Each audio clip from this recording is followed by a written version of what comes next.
We got snow. We got snow and a good amount of it.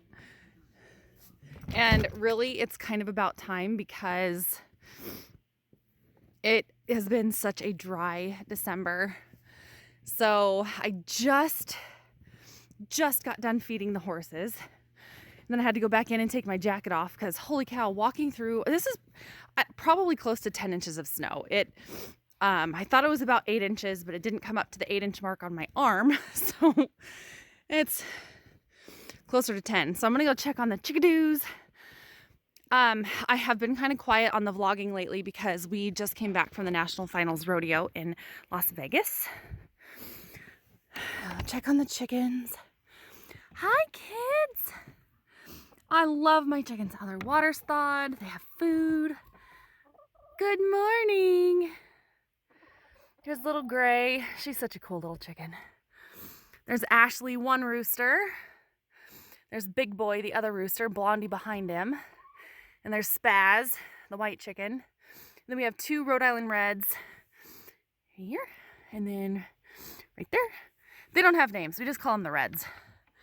Normally, I usually have one roadie that's super friendly, and I always name her. We've had Miranda, we've had Reba, we had Reba 2, but my last chicken just died, so. Hi, ponies.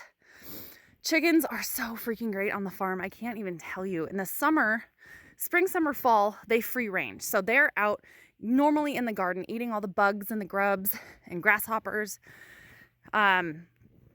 If you've never seen a chicken chase grasshoppers before, it's flipping hilarious. So I just got the hay sled. If y'all are feeding hay in the snow, these sleds are flipping amazing. So easy. Because we have to go from the hay barn all the way over here and then feed over there. We were using the Bobcat to unload the big bales, but we have so much snow overnight that we have to plow, and I don't have time to do that because I got to get to work. And the big bales, they usually last 2 to 3 weeks, depending on how much the horses are going to waste, and they waste a ton. If it's the big grass bales, the big round bales, they waste so much because they're loose. And underneath that pile, right over there, we've got some big 1,350-pound square grass bales, and they're more compact, and it takes the horses longer to eat them. And since the flakes are all squished together, they don't fall apart like the round bales. We just didn't feed square bales yet this year. So, hi guys. I'm so glad to be back. I came home actually last night. I came up to the property last night, and they looked kind of cross-eyed at me because my mother and father-in-law have been feeding. Hey, stop spitting at each other. So my mother and father-in-law have been feeding for us, and I am hands-on with the sheep a lot. And so when I came home, they kind of looked at me like, who the heck are you? And then first thing this morning, good morning. Haven't done my hair, haven't done my makeup, so thought I'd say hi. This morning when I came out, they all ran up and they're like, oh my gosh, mom's home. And now they've been following me around while I'm doing my morning chores. So the alpacas, if you've seen my farm vlogging before, this is Salt and Pepper, Orcas Island, Willapa, and can't remember Salt's registered name anyway. This guy, the black one here, he's going to be, he might actually be 23 already. His birthday's this month. I just can't remember which date. 13th. Is it the 23rd? I can't remember. But I just fed him some hay. I feed him a really good quality leafy green hay because he is older. But I also feed them, this is just a regular farm, it's like a corn, oat, barley, some other stuff, and molasses, or cob, really. And then on this side, it's a Timothy alfalfa pellet. They love these. So I try to get like half and half. And since we were gone for a week and I haven't been having my parents-in-law do all the little chores, normally they get a full scoop twice a day. Now that I'm back and they haven't had it for a week, I'm only going to reintroduce half. Sis, get out of here. I'm introducing half of their ration because I don't want them to get an upset stomach. So we'll work that back up to a full ration over the next couple days. So, sis! Oh, she can still reach it. That's why the feeder's up so high to keep the sheep out. But now that she's getting taller, no turd. The alpacas, we have the alpacas, and they came with the herd that we bought from the previous owner. And so they all came together. Alpacas protect them, and they are a great alarm system for anything that's happening outside. If a bird flies over, they'll alert and tell everybody about it.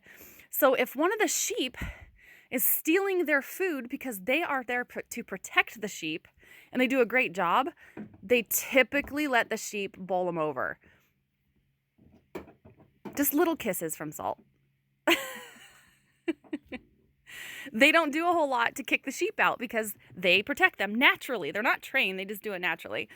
And our hay is getting down there a little bit. We did have all of this all the way up to the gate here was full of hay. But we had kind of a crummy summer and we had to start feeding hay a lot earlier. So we are down. We probably have, I'd say a little bit less than half of the hay. Actually, we're probably going on a third of the hay that we had when we started. So this isn't going to last long. We go through, if we're feeding the sheep a bale, we feed them about a bale and a half a day. And the horses, they get, because this hay here is only about 30 or 40 pounds a bale. It's really light hay. And then the hay back here, that's more alfalfa. It's alfalfa grass, but it's more alfalfa, so it's really heavy. It's probably 60 or 70 pounds a bale. So we split. So we give the horses about a quarter bale a day of the alfalfa and then about a half a bale a day of the grass. So, and they eat it up pretty well. We feed them twice a day unless they have a big bale. If they have a big bale, we do supplement just a little bit with this hay to keep their tummies happy because nobody wants colic in the middle of winter like what we happened last year. It was in the teens and Skip decided to colic mildly, thank God, and we have a great vet, but we were walking up and down the driveway. Anyway, so I just wanted to show you our feed rations, what we do. This hay here, it's good quality hay, but it's sun bleached. So those of you who don't know sun bleaching, it's when, if you look on the outside of a bale, it's this kind of straw-like color. A lot of people, my city friends, say, well, you're feeding straw. No, you're not feeding straw. It's sun bleached on the outside. So when it sits outside, the sun bleaches it. And I'll show you one thing. When you crack open a bale, hold on, let me bring this out here to show you. These ones were barn stored, I think, so there's no sun bleaching. You pop it open and it's green on the inside. So it's green, all those leafy greens. So also, our farmers had a terrible time this year baling their hay. First and second cutting were okay, but so the third cutting was absolutely terrible. So we got a lot of rain really early, and it was a lot cooler than normal. So what they had to do was they cut the hay, and a lot of farmers waited to cut. So it's a lot stemmier than normal, and the sheep pick the heck through it. I mean, they will not eat a lot of the stems. So I'm going to show you how picky they are and what they're eating right now. But since that happened, the grass bales that we had in the front there, the whole bale is pretty sun bleached. I mean, it's green. It's pretty much half and half green on the inside, but it's really sun bleached because they just had to leave it on the field a lot longer because of the rain.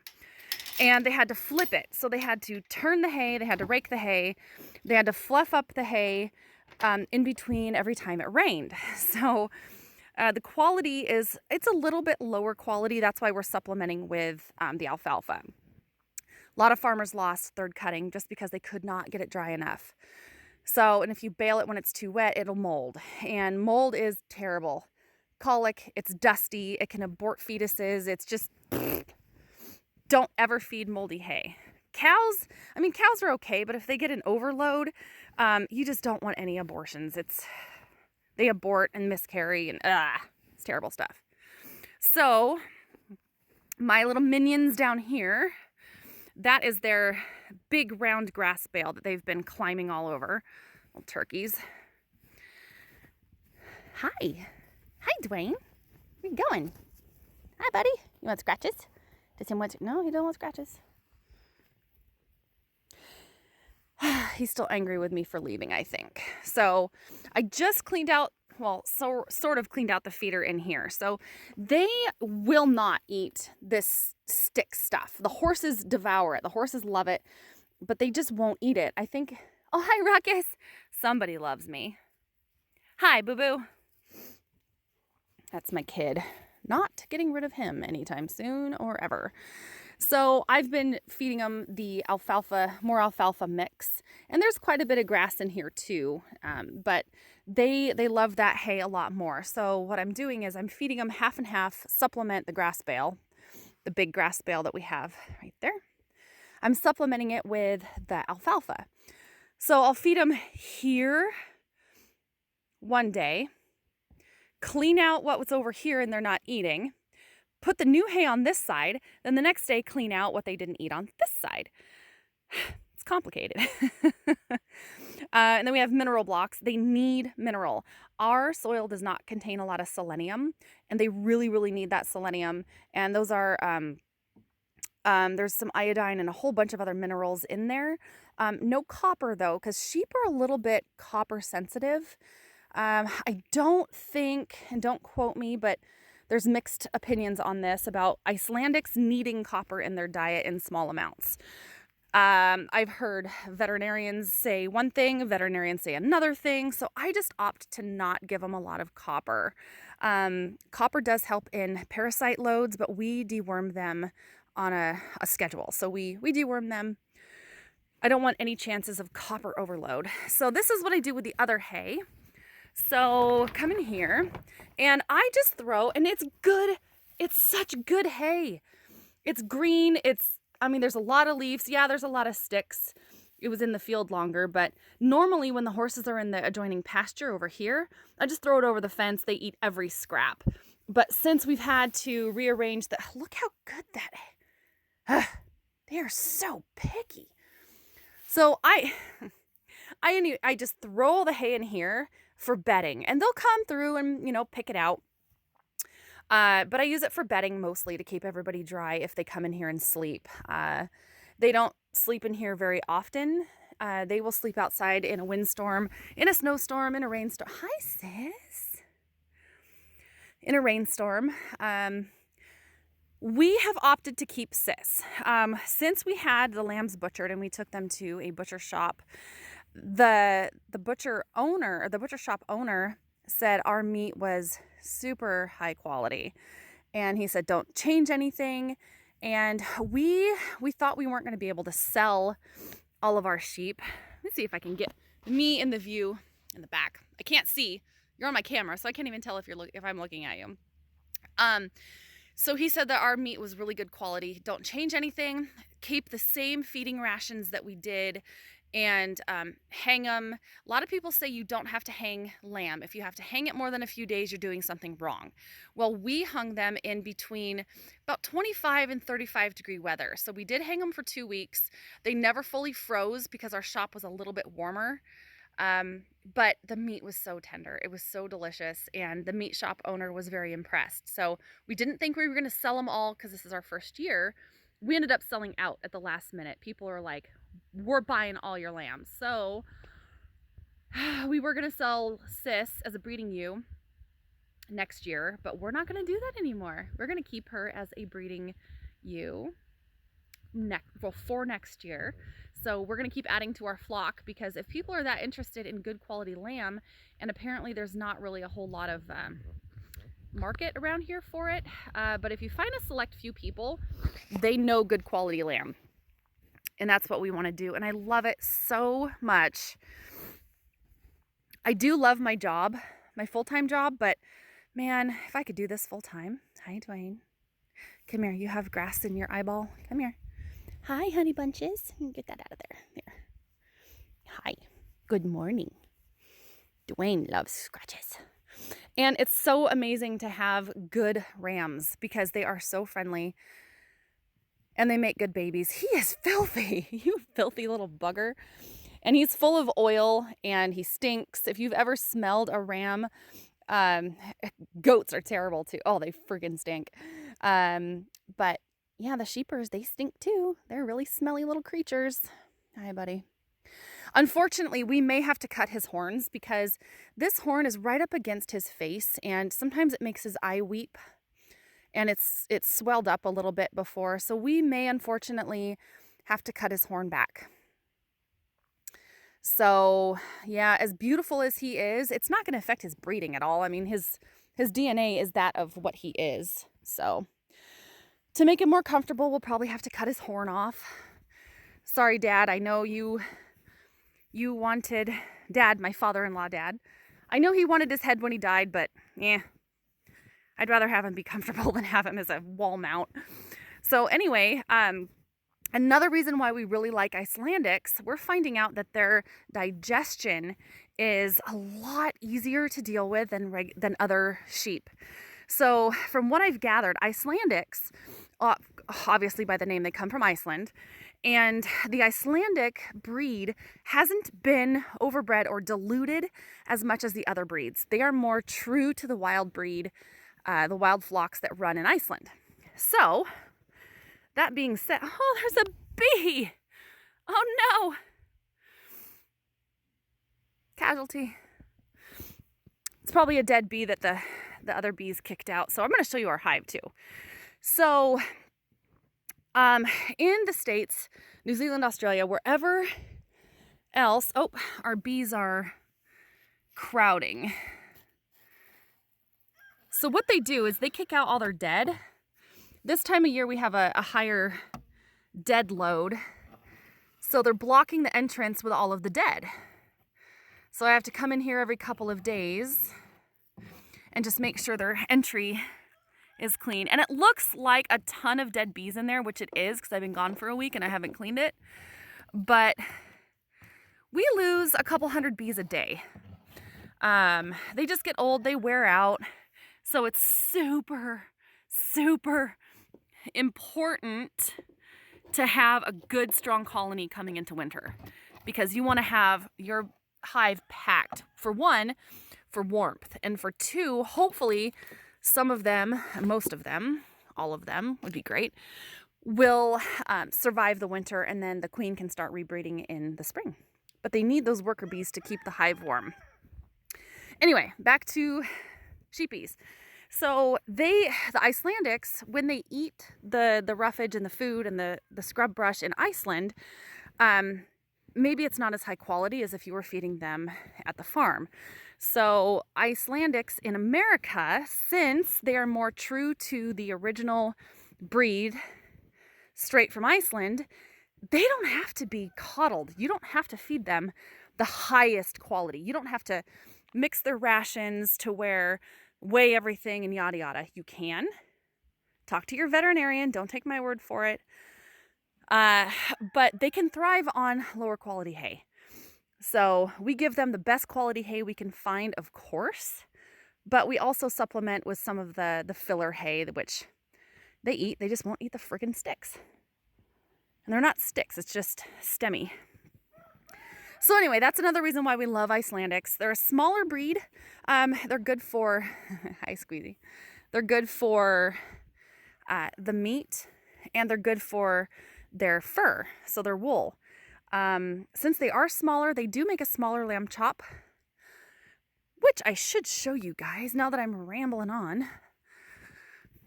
So they do make a smaller lamb chop, but they are so delicious. It's unbelievable. I make my own dog food. My dogs do not thrive. Well, they don't live off of the dog food. We supplement. We give them a couple pounds of the lamb, the ground lamb, with some other supplements that I add to it. Oh yeah. This is our travel trailer. We stay up here on the weekends and during the week. Don't judge. It is filthy because we live on a farm. Yeah, I got that because we had a tack chicken. His name was Snowshoe. He was a rooster and terribly aggressive.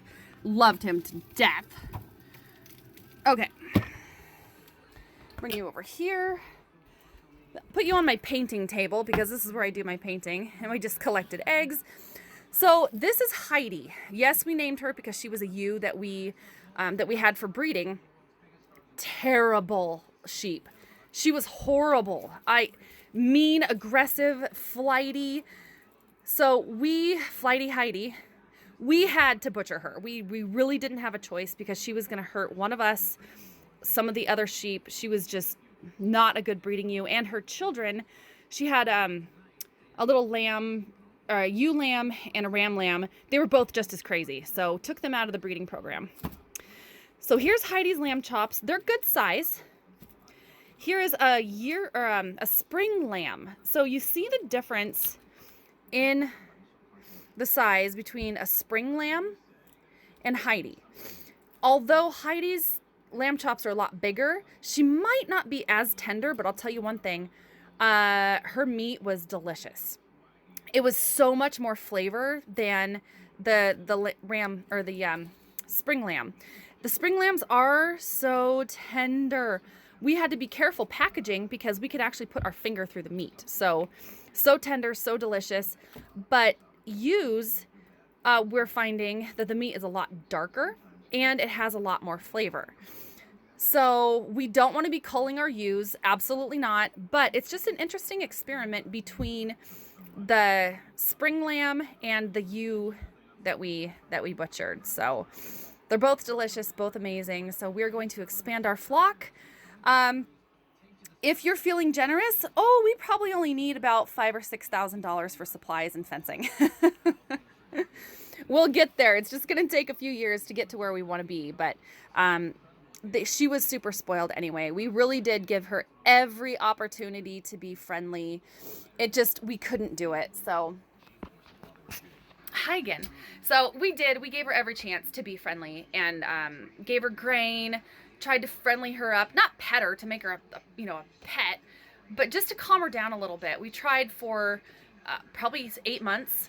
We couldn't do it. Every time you got close to her, she would freak out, run headfirst into fences, run headfirst into gates. She broke down a couple gates and she wasn't happy. She was going to hurt herself or somebody else. So unfortunately, that's what we have to do. It's herd management 101. Get rid of the problem children if you can't make them better. So all right, I'm going to start a Christmas painting. As you guys know, if you watch this whole video, I do painting and my farm vlogging. If I get more people responding to say that they want to see more farm vlogs or more painting, I will start a separate channel for my farm vlogging. So comment, let me know how you feel about that. And I'm going to go out and shovel some snow before I go to work. So, hope everybody has a great week, great weekend, depending on what day you're seeing this. For me, it's Friday. Yeah, it's Friday. Thank goodness it's Friday. Anyway, I hope everybody has a great day, and comment below if you also want to donate to our farm, or if you want to buy treats for the ram. I will give you a shout out. I will go buy treats, go buy snacks, feed them, and give you a shout out on Facebook or YouTube. So have a great day, everyone. See you soon.